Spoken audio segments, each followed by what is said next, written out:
Something really big is happening in the body politic. Over the weekend, Marco Rubio delivered a spectacular speech at the Munich gatherings, the Security Council. Democrats, according to Eric Doherty, one of my favorite X accounts, he writes, Democrats are growing worried for 2028 after Marco Rubio's widely acclaimed speech and a masterclass takedown of a fake news reporter. They're worried that he'll form an unstoppable ticket with J.D. Vance. They know based Marco plays no games. You know, in addition to the speech, and I want you to know that today, be sure to tune into the Mike Gallagher Show because we're going to take an hour and play the whole thing. I want you to hear every word of this speech. It was Reagan-esque in the way it stood up for Western civilization, the way it condemned mass migration, the way it dealt with preserving a nation's own culture. And unlike J.D. Vance's speech in the same environment last year that sort of rubbed these world leaders the wrong way, Rubio got a standing ovation. They seem to love Marco Rubio's speech in a way they did not think too highly of J.D. Vance. Now, I don't care what other world leaders think. Both J.D. Vance and Marco Rubio are splendid harbingers of rejecting globalism. And the globalists are terrified over what happened this weekend in Munich. So keep it here. You're going to want to hear the speech in its entirety. Here's the takedown, the shutdown of a journalist. This is courtesy of NBC News.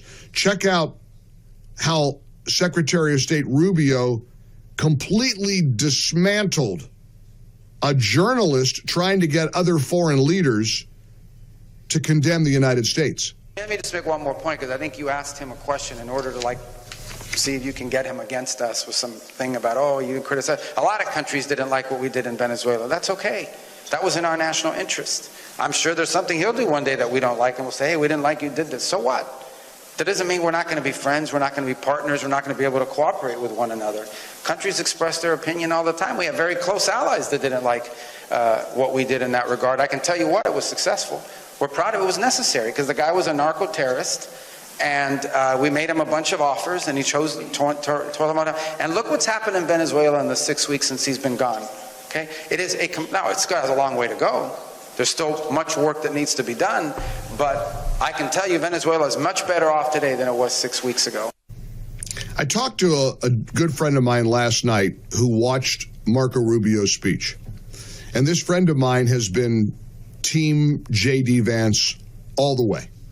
He has been so excited about the prospect of J.D. Vance at the top of the ticket in 2028. This friend of mine, who's a smart guy,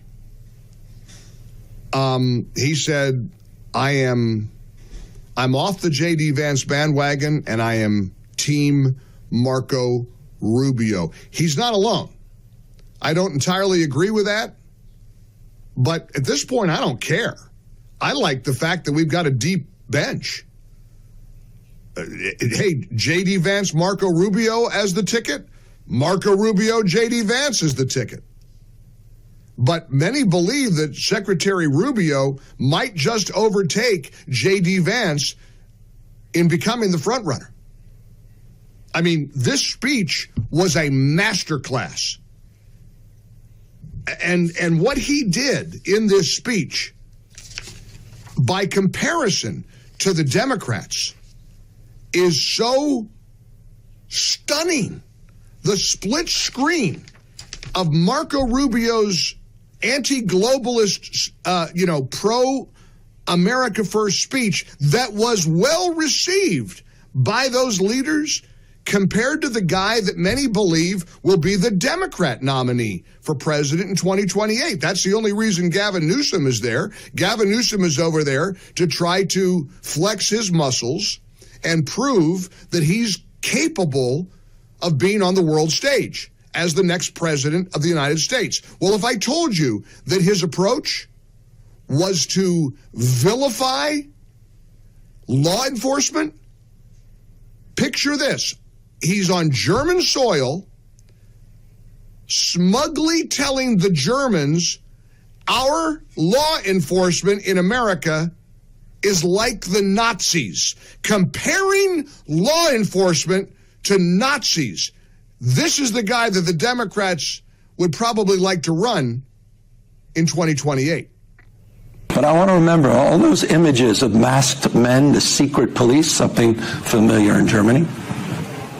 Those first images came out of my state, the second largest city in the United States of America. We saw 4,000 National Guard federalized. First time, we'd never seen anything like this. And 700 active duty Marines sent not overseas, but to the second largest city in the United States of America, militarizing the streets of my city. Masked men showing up, unaccountable, no IDs.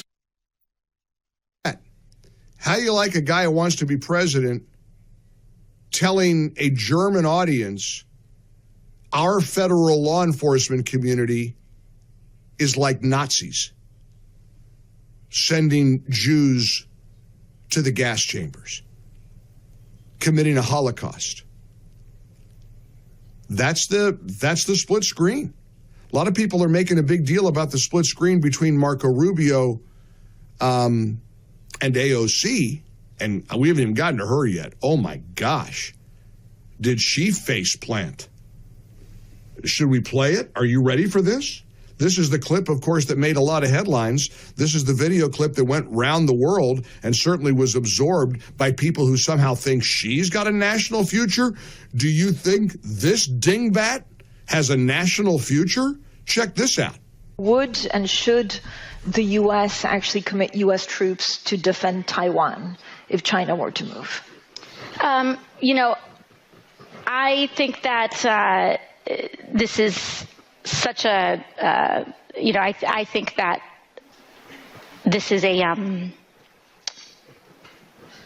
of course a very long-standing policy of the United States.